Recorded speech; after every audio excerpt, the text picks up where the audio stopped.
You're listening to the Womanpreneur Podcast. Empowerment in business and life. Welcome to the Womanpreneur Podcast. I'm Amanda McEwen, and this is Melissa Moats. Hi, I am Melissa Moats, and I am super excited to introduce our very special guest today, Dr. Maria Keller. And we have a very special relationship, and I'm so happy to have you here with us. And you also have another business called Live Agelessly. Yes, I have. Actually, I have two businesses, but Live Agelessly and Gynecare. Yeah. So, and they both kind of say what I do. Yes, they do. They do. Yeah. So, Live Agelessly is a word I made up actually because I was getting older and I didn't want to feel older. So I thought I wanted to live agelessly. And Gynecare, I just was only doing gynecology as a obstetrician and gynecologist. I retired from doing obstetrics probably 12 or 13 years ago, and I decided to focus on gynecology and sleeping at night. And so, because obstetrics can keep you up all night long. Yeah. And I kind of built my hormone practice out of my gynecology practice. It kind of gave birth to the hormones. Well, the way that you and I came together, I just want to share on a personal note because I feel like I have a special relationship with you because you really helped change my life in a really big way. So thank you You're so welcome for that. And the way that all came together was a few years ago, I found out that I had cervical cancer, and I went through a journey with that.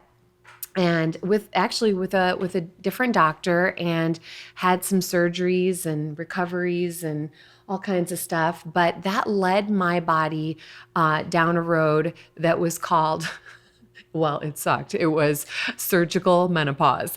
And I was just slammed into surgical menopause, which is kind of like waking up one morning and going from being just your normal, healthy self. And then you wake up the next day and all of a sudden you just don't feel like the same person. Hot flashes, night sweats, you can't even concentrate, your brain doesn't work, moody, just pretty much every aspect of myself. I just felt like I was falling apart at the seams. And that went on for me for a few months. And then another doctor I had referred me to you and said, you know what, you need to go maybe see Dr. Keller. She is pretty awesome. And I think she might be able to get you tuned up with your hormones and, get your life back, like feeling good again. And I walked in your door and I literally feel better than I have ever felt. So. Amazing. Yeah, I think, surgical menopause, for many women when that occurs, if you have a hysterectomy, and especially if your ovaries are removed, it's a sudden impact on the body, and you can figure it out. The hardest part, though, is for women who go into menopause gradually, normally on their own, because your body is having these changes. You're not exactly certain of what's going on because it's a gradual process. And often women we're misdiagnosed. We're told we have depression. We're told we have anxiety disorders. We're not sleeping well. We often will then be kind of taken down the road of a pharmaceutical road of being given drugs like antidepressants, Xanax, and Ambien. I mean, I've helped so many women to come off of these drugs because they've been actually misdiagnosed. So, when you have surgery, it's a sudden impact, so it's your hormones. But for many women, often it takes them sometimes years to figure out that it's related to their hormones because no one is leading them in that direction.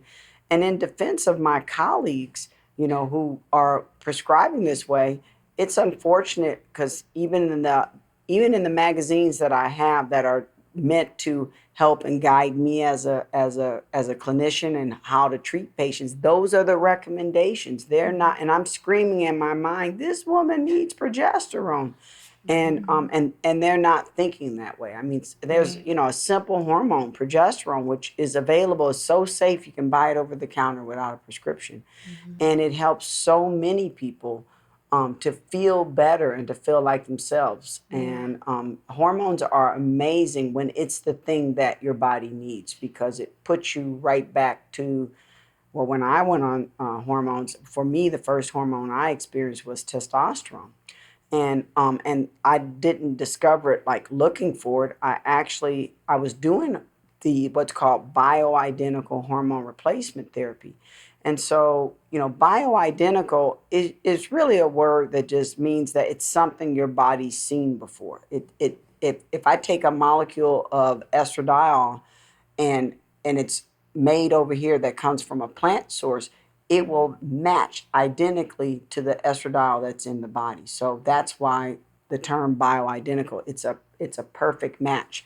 It's not like let's say what's in a birth control pill, ethinyl estradiol. Well, our body doesn't have ethinyl. So and what that does for many people is it kind of really helps to bring them back to normalcy. They feel so much better. Unfortunately, my training I wasn't trained to do hormones in that way. I was trained to just really to ask you one question. You having hot flashes and night sweats? Okay, do you have a uterus? Oh, okay, you don't? Okay, so you just need need Premarin. And, and then when a patient would say, well, can we check my hormone levels? It's really interesting as a doctor that when I don't know the answer to your question, my response is going to probably be to make you feel stupid for asking me that question, right? Because I don't know the answer, so I got to dumb you down so you don't ask me, outdo me, right? And it's really sad, but I can't say I've never done that. I have done that, but I didn't know what hormone levels to measure. Sure. And so as I aged as a physician, I kind of became bored with the status quo of what I was being told. And my patients would come back to me and they were being placed on these bioidentical hormones. And they were like, Dr. Keller, can you do a refill for me? And I would look at the script and go, what is this? And they'd say, Dr. Keller, you're a good doctor. I really think I like you a lot. But I went over here to this other doctor and they gave me these hormones. And ever since I've been on it, I feel amazing. Because that stuff you gave me, it made me feel worse. And I was like, really? And I'm looking at it in its terms that I'd never heard of. Bi-est. Okay, bi means two. Est is probably estrogen.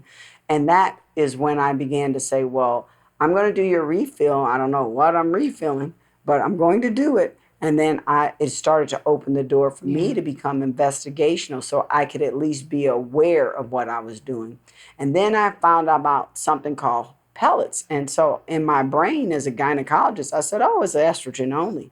And it was a breast cancer surgeon who was, her name is Rebecca Glazier, who's really, one of the leaders in hormone replacement therapy with pellets. And I emailed her practice and she said, hey, if you want to fly to Ohio, I'll teach you what I do.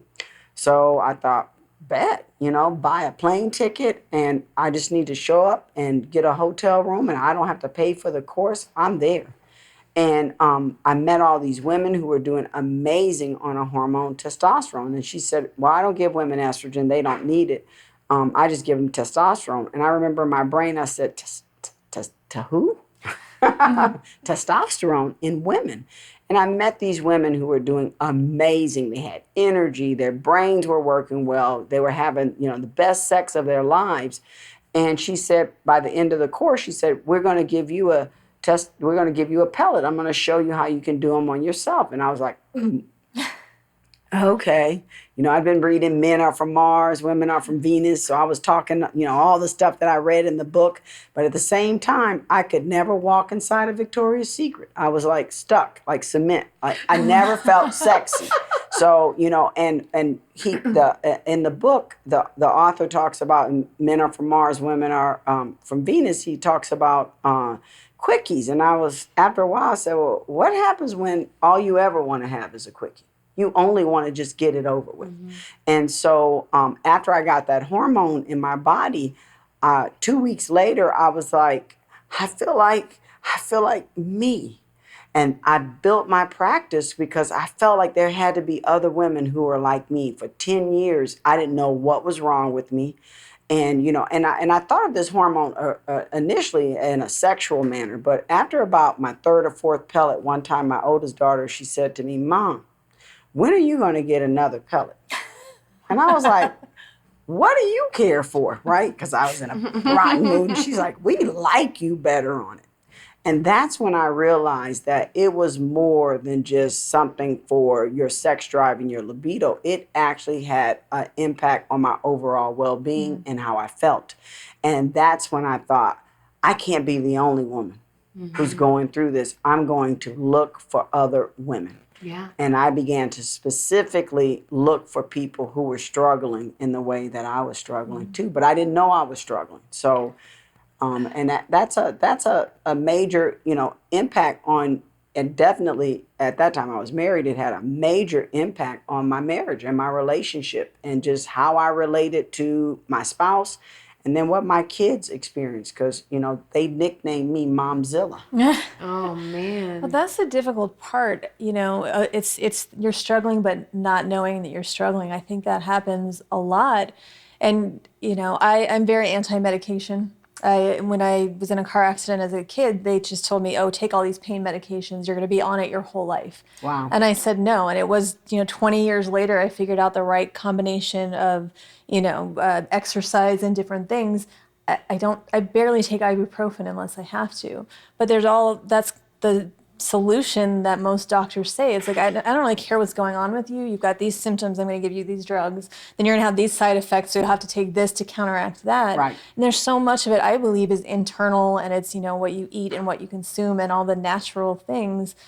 And I think a lot of women probably don't think about our hormones or, what could we be lacking that's causing this? Maybe I'm not really tired all the time, or I'm not, easily agitated or depressed or grumpy or whatever that might be, but we're not really taught to look internally.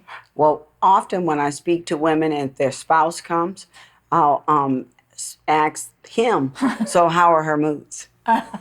Is she moody?" Because I think, we will say, "I don't have PMS. I don't have mood swings. I don't get overly emotional," because you don't realize that that's what you're doing, but other people do. And they, my kids would be like, "Oh God, how did I get nicknamed Momzilla?"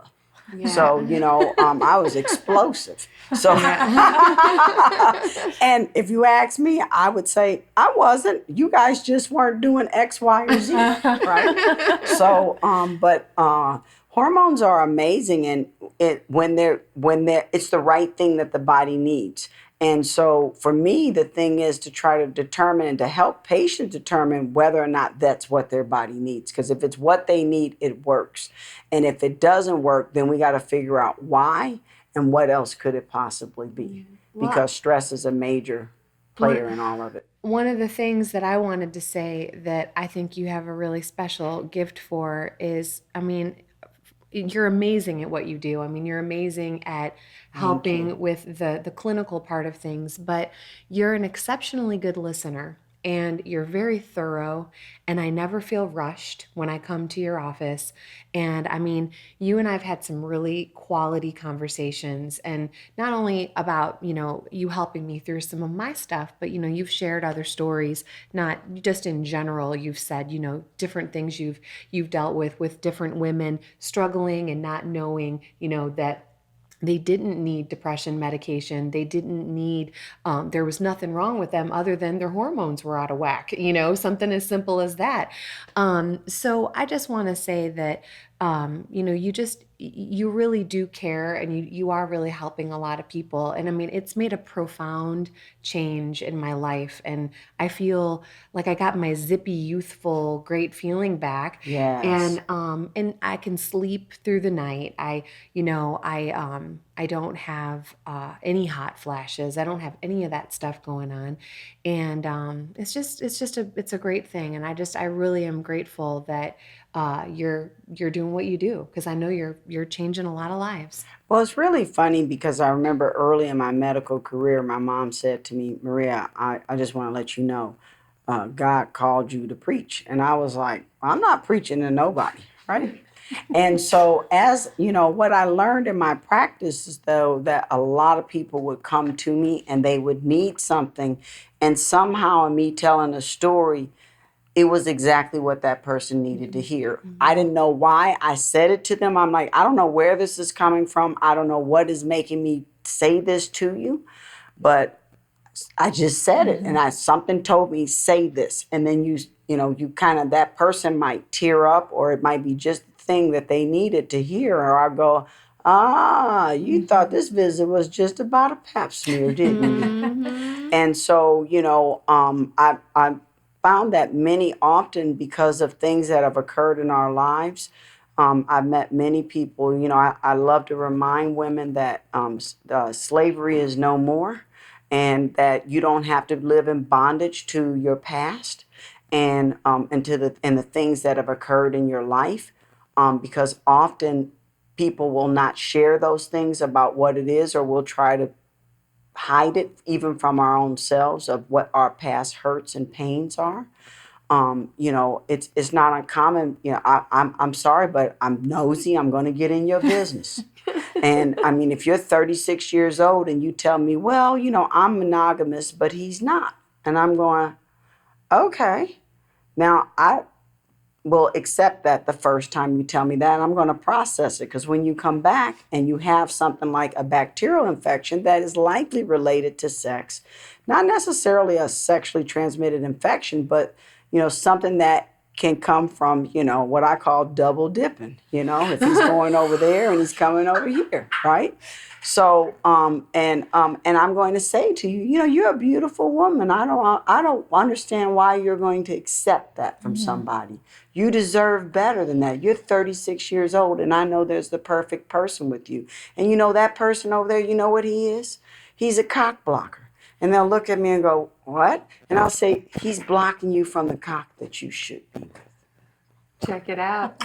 And so, and I don't mean that, you have to, and I've said it to men too. I had a different term for them and I've forgotten, and I wish I could remember, but it was really funny. But, but I want people to not become trapped in our lives and stuck where you're wasting time, because we're not getting any younger. And, you're going to miss that perfect person who's meant for you if you settle. Yeah. And we shouldn't settle. We all deserve the absolute best. But if you don't agree to that within yourselves, you may allow yourself to be stuck in a situation or just accept less than what you deserve. Yeah. It's interesting to me that you say that, because I'm almost 40 and I'm very single. And the thing that I hear most often is, you're too picky. And I always say, no, I'm not. Like, why would I settle for less? I know myself really well. Spending the amount of time alone that I do, I know me really well. I know what works for me, what doesn't. And I figure, if the right person comes along, that's great. But why should I lower my standards and accept not, just something that's okay? And a lot of people have a hard time with that. Well, don't you get lonely? And it's like, I really don't. I mean, there's people around me all the time. I like me, and it's just a matter of timing.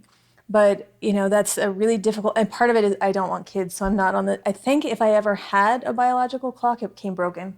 So I never. It just never. Well, came some people around. know that. They know that they never want children. But what I always, it's that having the healthy relationship with yourself first is what I always tell people. Like, you can't look to somebody else to complete you if you're not taking care of yourself. You're not happy, on your own. But for some reason, that seems to be the thing that women mostly struggle with. It's, like, I don't want to be alone, so I'm going to let somebody treat me poorly.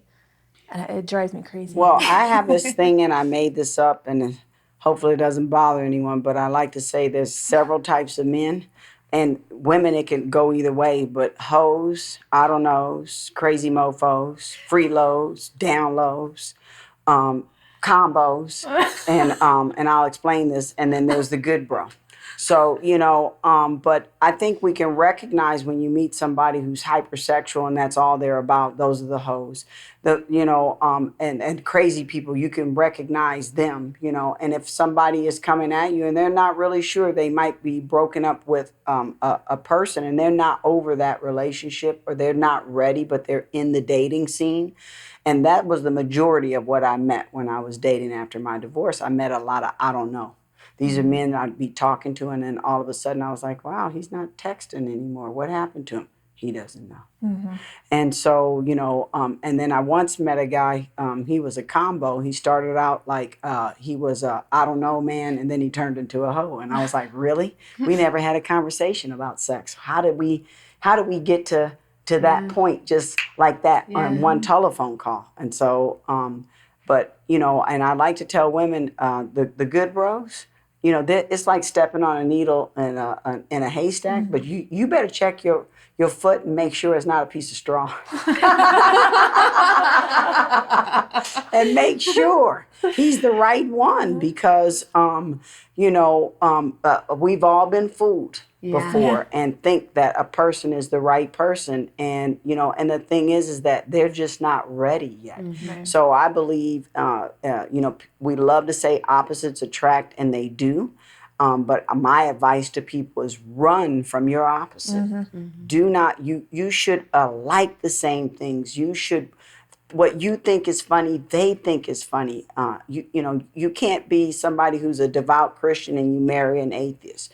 Or, you're an introvert and he's an extrovert, because these are going to be areas that you're going to conflict upon. Mm-hmm. And initially you can bypass all of that stuff. It's like with longevity in a relationship. It's like if you're having an exciting, fling, and you meet someone and they just sweep you away, and, you have that chemistry and all of that, that's one thing. But if you're really looking for someone that you're going to have as a partner in your life and have longevity with and share your life with, you want to be with someone that you have a lot of commonality with and things in common. And I tell women too, when they, they'll tell me, oh, Dr. Keller, I met this guy, he's wonderful, and we're going to go on a date, and I just met him, and I'm like, do you like him a lot? Yeah, I really like him. Do not have sex with him. I love Steve Harvey's book, Think Like a Man, Act Like a Lady. Wait, because there are a few things you need to figure out about that person. Well, is he married? That's a good one. That's a good one to start with. Does he have a job, or does he live at home with his mama? And I don't care how old he is. So there are a lot of things you need to figure out, and we shouldn't be in a rush, because what are you rushing to? I think often we think, when I was young, I could say, I had a lot of sex with people once. And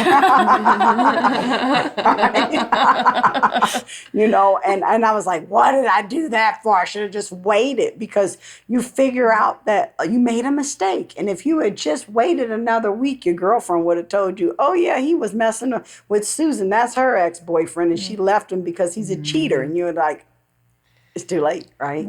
So, but I think it's important to get to know a person and to not be in a hurry, and to have what, there's a book I read called Deal Breakers.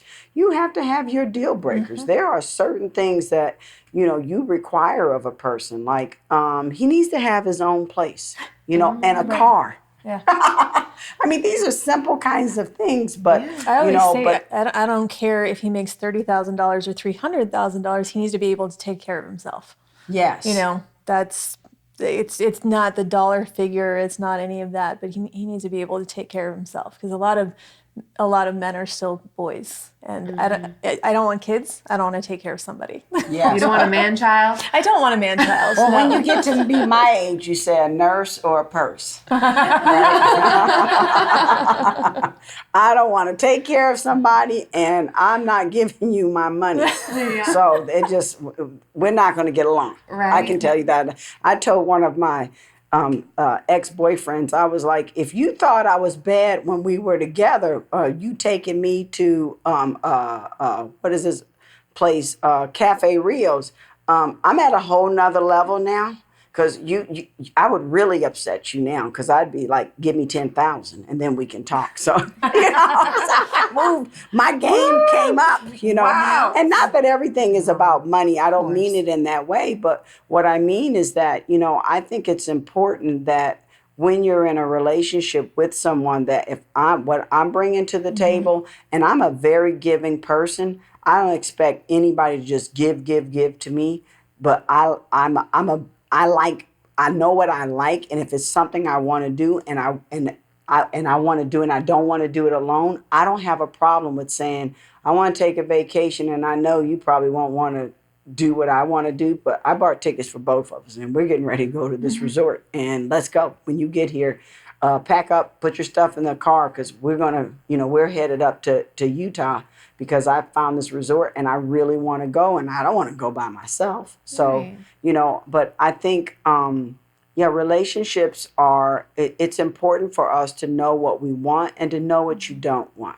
So, you got to have like the things that are, like I said, deal breakers, and the things that you really want, the qualities you want in a person.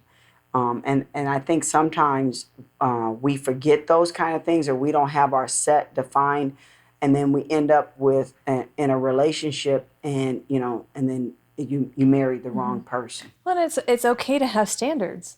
It doesn't mean that if a person doesn't meet that standards that they're a bad person. They're just not right for you. And that's where people, I think, get stuck a lot, is it's, you have a list of the qualities, so then you're being picky, or you don't have a list of the qualities, and then you just end up in bad relationship after bad relationship. And it's like, it again for me, it's always come to knowing myself.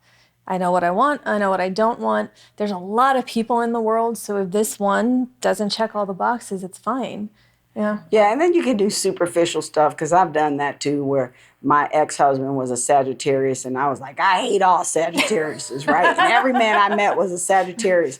And the last one I met, he said, I said to him, I heard my sister talking to his friend, and he said something like, she said, oh, what's your sign? And I was like, oh yeah, what's your sign? He said, Sagittarius. And I was like, I'm your worst fucking nightmare. We won't get along. I'm going to tell you, he gave me his number. I said, you can give me your number, but I will not call.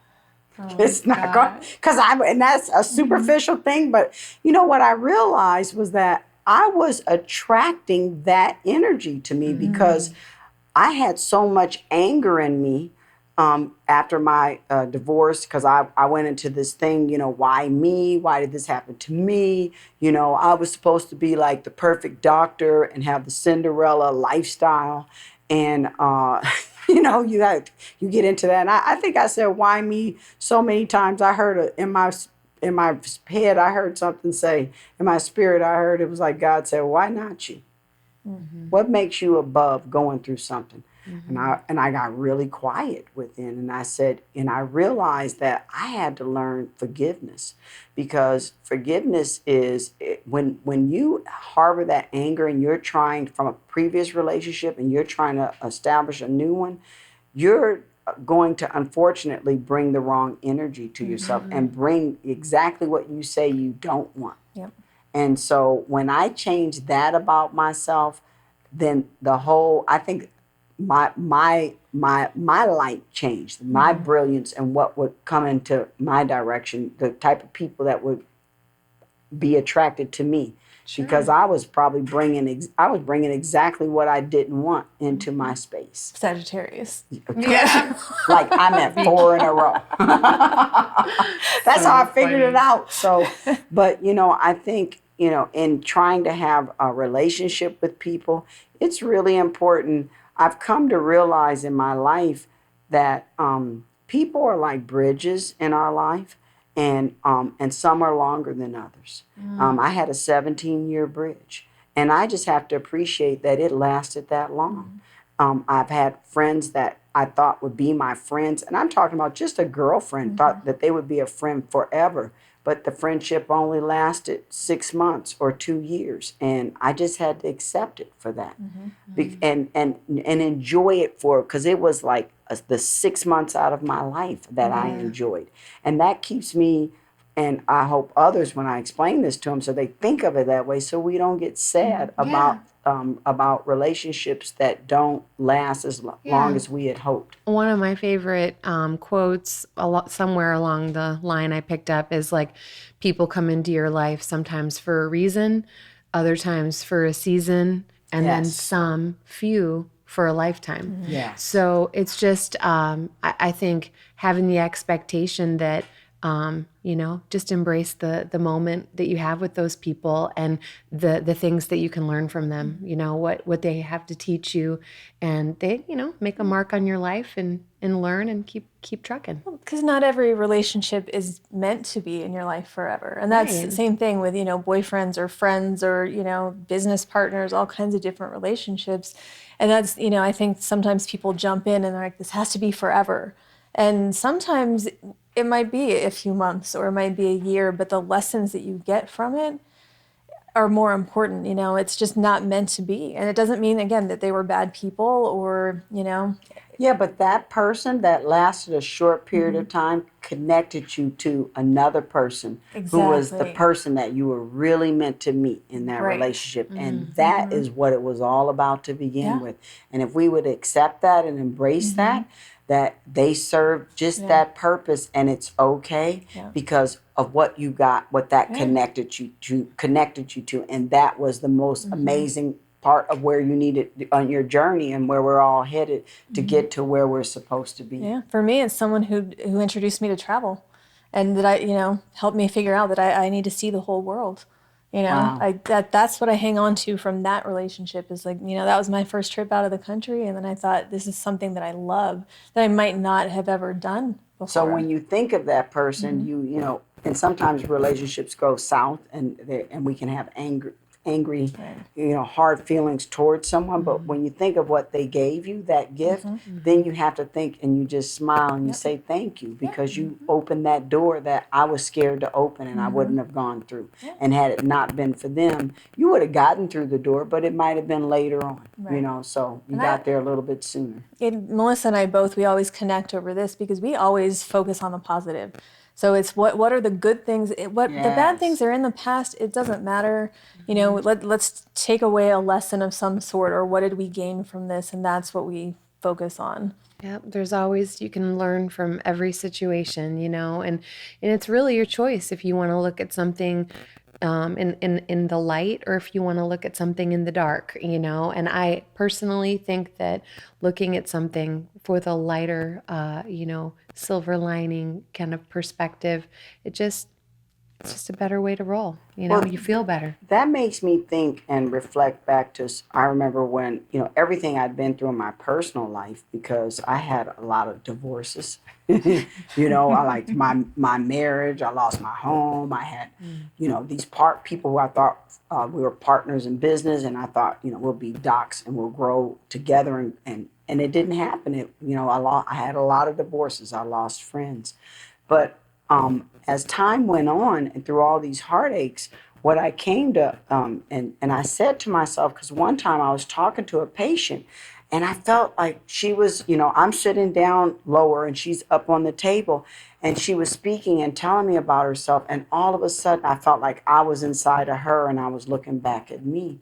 And I thought, God, did you allow me to experience all these things so that I could better relate to others? And I heard a simple voice, yes, because I was constantly asking, why am I going through all of these things? Why have I experienced so many hurts and so many pains? But it helped me to be able to understand another person. So when we're going through things and it doesn't seem fair and it doesn't seem right, you have to accept it, because somewhere up the road you're going to meet somebody and they're going to look at you and they're going to say to you, well, what would you know? How would you you have the perfect life. And you'll be able to say, once upon a time I went through X, Y. What could you know about cancer and having cancer? You don't know. And they have no idea what your story is. And you can then share your story and uplift that person. And really, I feel like that's what we're all doing. We're all, when I first came to Vegas, I was driving down the 95 and just passing, the Fremont Street. And I was like, God, what'd you bring me here to this town for? They smoke, they drink. These people do all kind of different things. And I was living in Portland, Oregon. And so coming from here was a bit different, right? And I just heard one word and it said, and the word was light. And I just put my head down because I knew what that word meant. And that is that I am to be a light in a dark place. And what I've come to realize is that's where we're all to be. Mm-hmm. And that is to shed light to others, to help them to be able to see when they're in darkness. Yep. I think that is so true and so beautiful. And I love everything that you've shared with us today. And I'm just like, I'm kind of choked up about some of your... Me too. I mean, stuff. It's emotional for me to be able to say that because, the revelation of when you hear something like that within your spirit, and I always know when it's me talking and when it's God talking, right? Because when it's me talking, I got a lot of words. But when I hear that voice that comes in, it's usually one word or two, and it just it makes me go, okay. Yeah. We actually have a request. We were very interested in your ideas on the truths between men and women. The truths between men and women. Well, that could be a what do you mean, the truth? Would you like to elaborate? Yeah, you have a question for me? Like what makes us alike? What makes us different? The truths that most of us are afraid to talk about. In the very beginning, you actually were talking about men and women, and what makes up men and women, and the truths about it. Because I think a lot of people, when it comes to talking about sex, and how hormones affect it, people are afraid to talk about it. They're embarrassed to talk about it. They're afraid of knowing what a man really is and what drives him and those hormones, and a woman. And those are things that aren't discussed. And you touch lightly on that. And I've heard you mention things about it, but it's something that's not really talked about a lot. And I think there's a lot of misunderstanding because of that. Well, one of the things at aging and getting older, and what I try to get women to understand is that men are we can't be so offended as women by men because they are very sexual and they're driven by sex. And the older I get, I think the more like a man I become, but because I get it and I'm not offended by it and I understand it, and it helps. And I try to get women to understand that men are built on a platform of testosterone, and having to have that hormone in my body, it helps me to, sometimes I understand exactly how men are thinking, that they can't help it. It's something when you have a mean vertical stare and you're like, I know, girl. Oh, I just noticed his muscles. Anyway, so, but, the thing that I try to get women, especially as men age, is that we can't do some of the things that you do when you're younger, like say to him, oh, your husband's ready to go, or your partner, and he's an older guy, and he's ready, he has an erection. He's ready to, have intercourse. And we sometimes as women like to say, well, wait a minute, we'll just do that later. Can we do it tonight? Well, I'd like to tell women, no, he might not be able to later. You need to kind of understand that, what did one of my friends said? He told his wife, something like, Edith, you better get in here while I got this hot beef stick, So, and I try to get women to understand, don't be offended by that.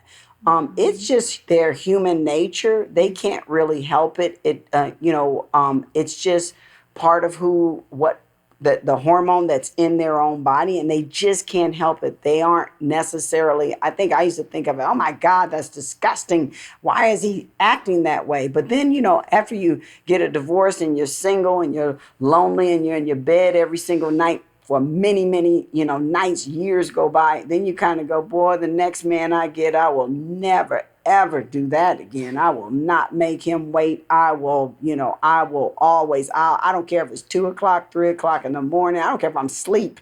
So, but, trying to get women to understand that we shouldn't be offended and take it as like,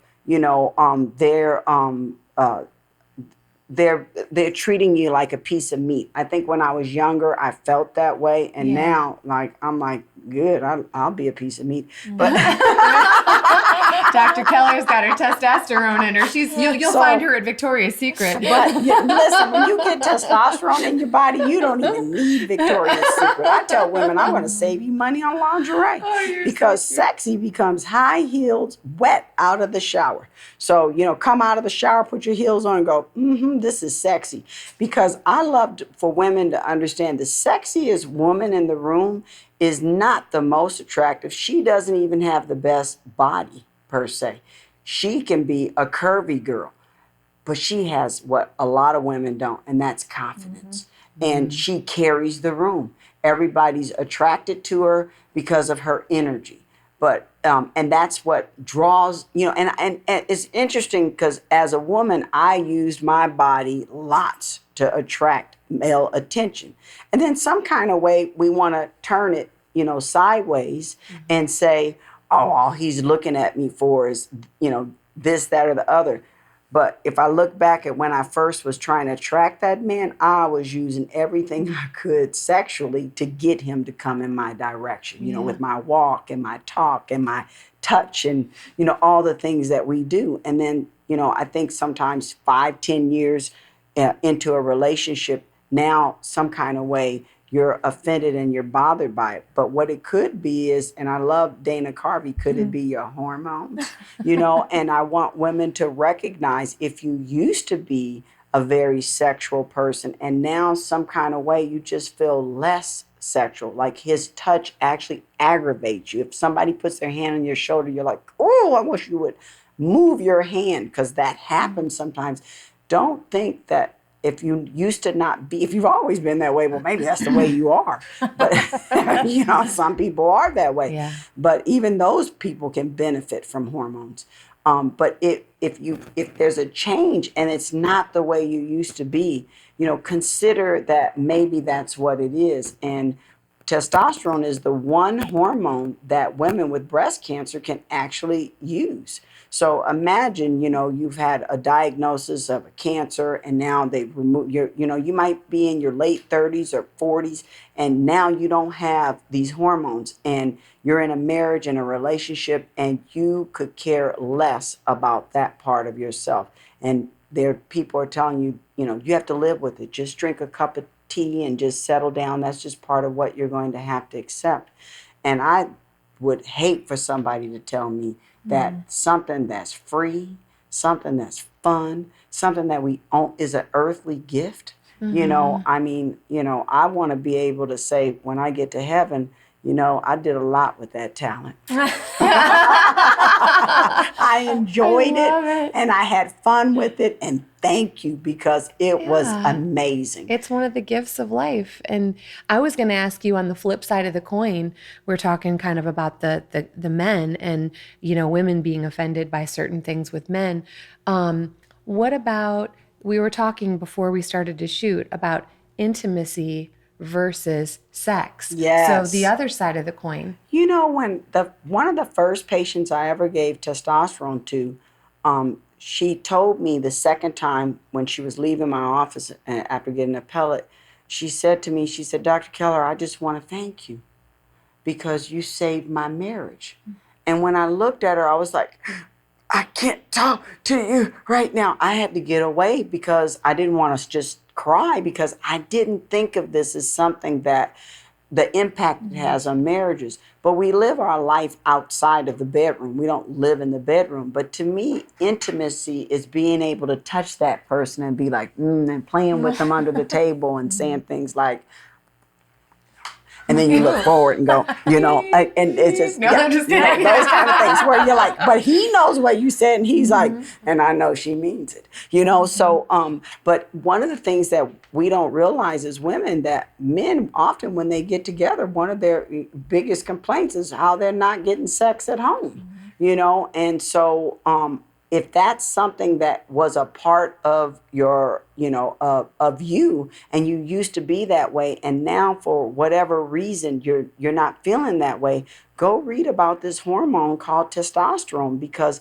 it's not just about sex, it's about intimacy. It's about being with that person. And have you ever seen a couple and they were so connected with one another? Like the rest of the world is going on and they are just locked and immersed into one another.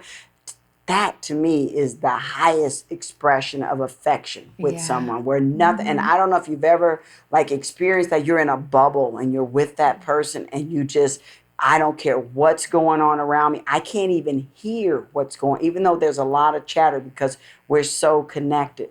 That to me is the best love making you can possibly have going on. It's a beautiful thing. That's like the epitome of intimacy and, like you said, affection, connection. And when I see a couple having that, it makes me smile, because I know, I'm like, wow, they are immersed into one another. As opposed to, what my dad once said to me. I said, how are you and your wife doing? He said, we have a lot of oral sex. And I was like, huh? He said, F you and F you. I was like, oh yeah, I can relate to that because I was married.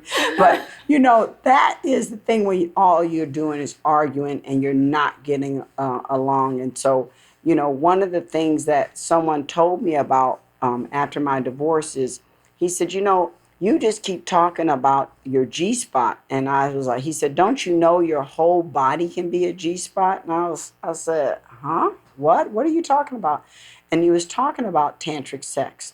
And I said, what is that from? He said, well, in tantric sex. And I was like, tantric sex, what is that? So I said, let me go read about what tantric sex is. And just to summarize, this is the beauty of it. This is something 5th century, BC in India. And what they believe is that, God is love and sex is the highest expression of love.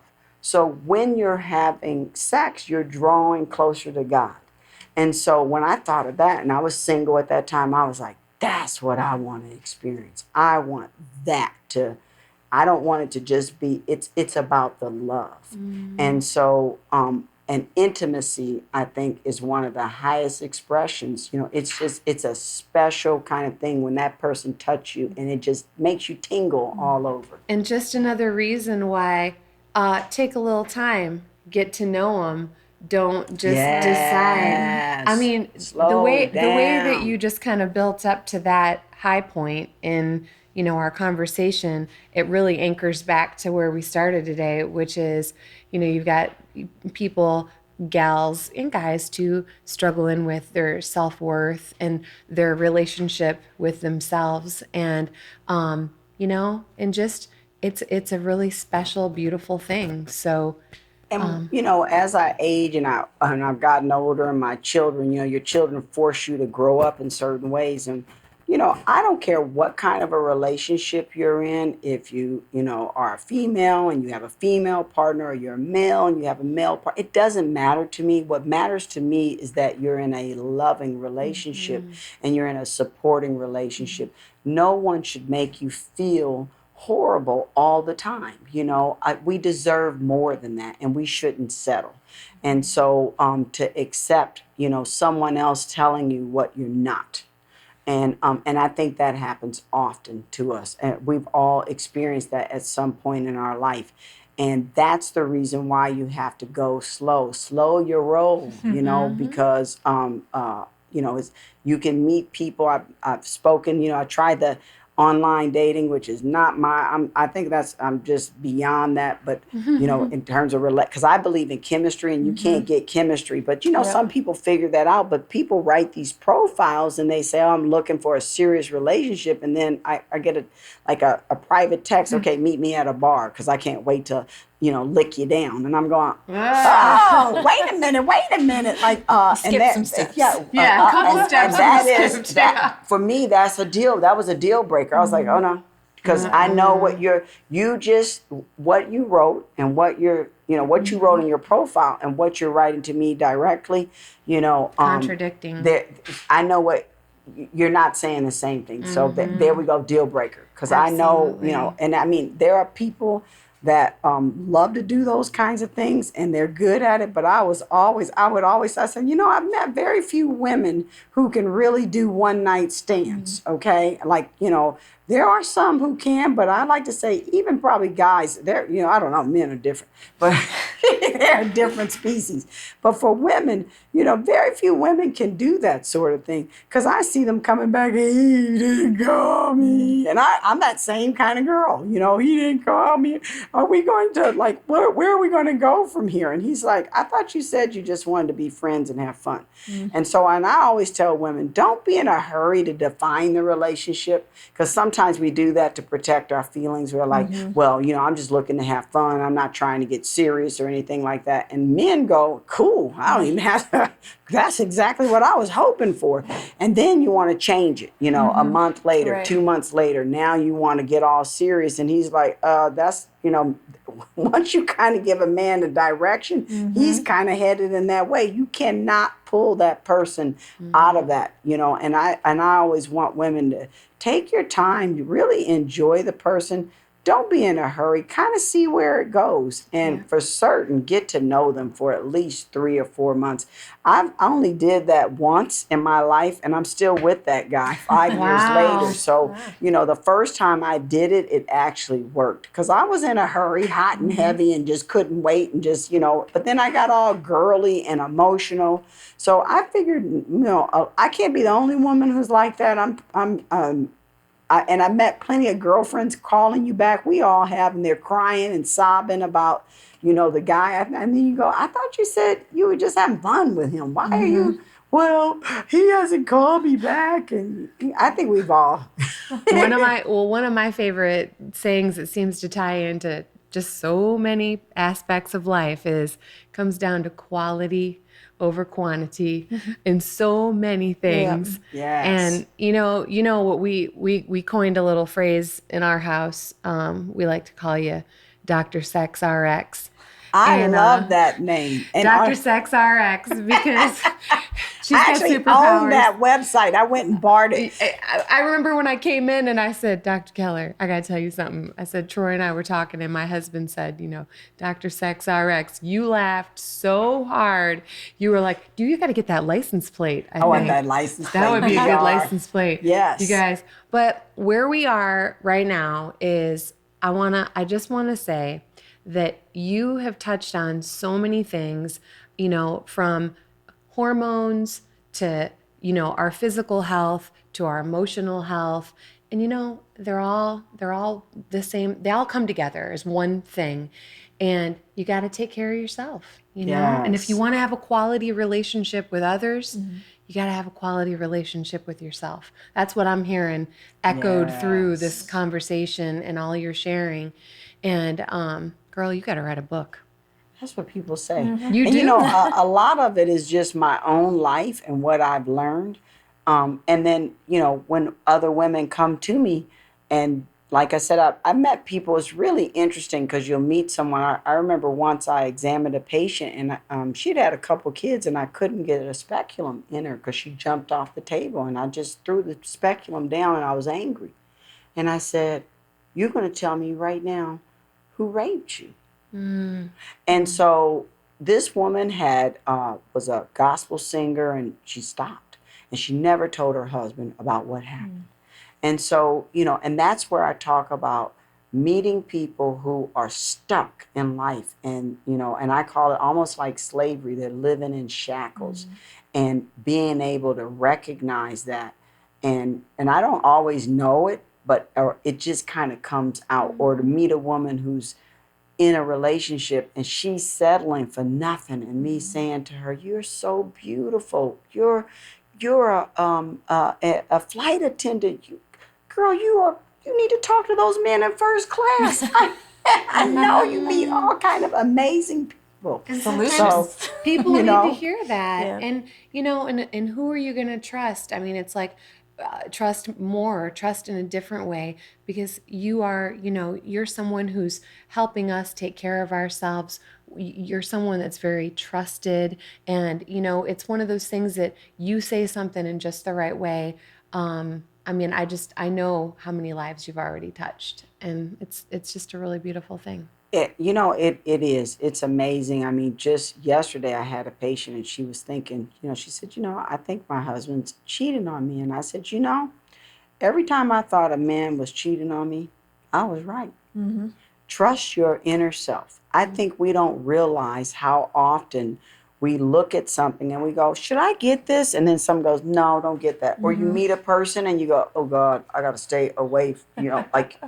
We have to understand that intuition, that when something is telling you something is really right. Have you ever met somebody and you just couldn't, you were just in their space? I once met a physician and she was talking, I was listening, and I just jumped in her. I said, I don't know, when you move and you start that business up in Utah, I want to be one of the first doctors that come. Please don't forget my name. What's your name? Here's my email, here's my information. Because I just gravitated toward that person. And then there have been times when, and this is bad, to be in a room with a patient and I'm thinking, oh my God, I do not like her. My body language is pulling away, but I'm supposed to, and they are like, I want to run as fast as I can. I go, okay, well, there goes my Yelp review. No, she's going to write a bad one because she is tugging and pulling, and I am just, I won't go. I'm like, this person is trying to pull me into a direction because, they have a WebMD. So I have to kind of say, kind of go, I understand you read that online, but, the worst thing you can ask a doctor sometimes, that drives me crazy is, are you sure? No, I just made it all up. That's all. Yeah, I just want you to take that medication so I can kill your baby. Yeah, I'm sure. You can take Robitussin for the cough. Yeah. That sounds like silly, but it is. Those are real things that occur. But, getting back to our point about self-care and loving yourself and taking your time and not being in a rush and listening to yourself, your intuition is right. And if you are wanting an amazing relationship and that's what you want, you can have it. You just have to sit back and wait and believe you can have it because that's how it will come to you. Yep. And that, my friends, are the words of our dear friend, Dr. Sex RX herself, Dr. Maria Keller with Live Agelessly. Thank you for being with us today and sharing all this wisdom and love. And thank you for having me. What a treat. Thank you. You're welcome. Thanks for tuning into the Womanpreneur podcast. Until next time, you've got this.